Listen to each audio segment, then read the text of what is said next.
Hey everyone, welcome back to our channel.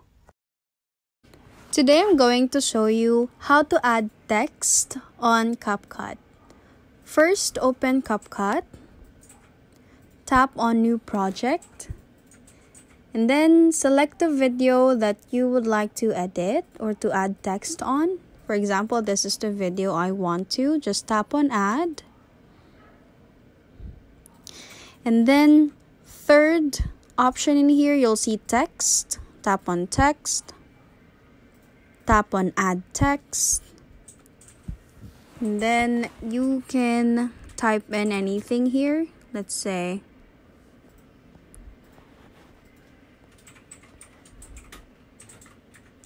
I'll put this.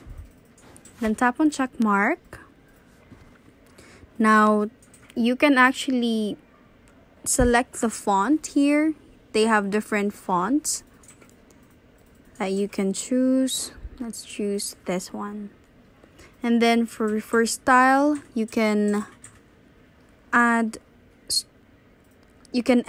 the color of the text, the color of the stroke, and then you can add canvas to it, like this one. And you can adjust the canvas, its height, width, and whatnot.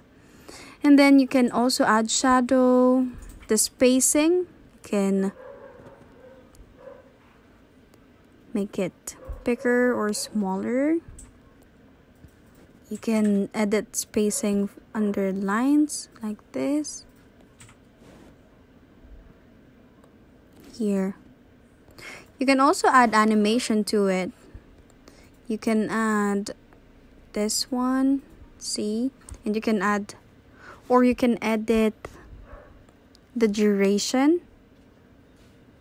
here. There it is. And that's how to add text on Capcut. If you like this video, please give us a thumbs up, comment down below, and subscribe to our channel. Thank you for watching.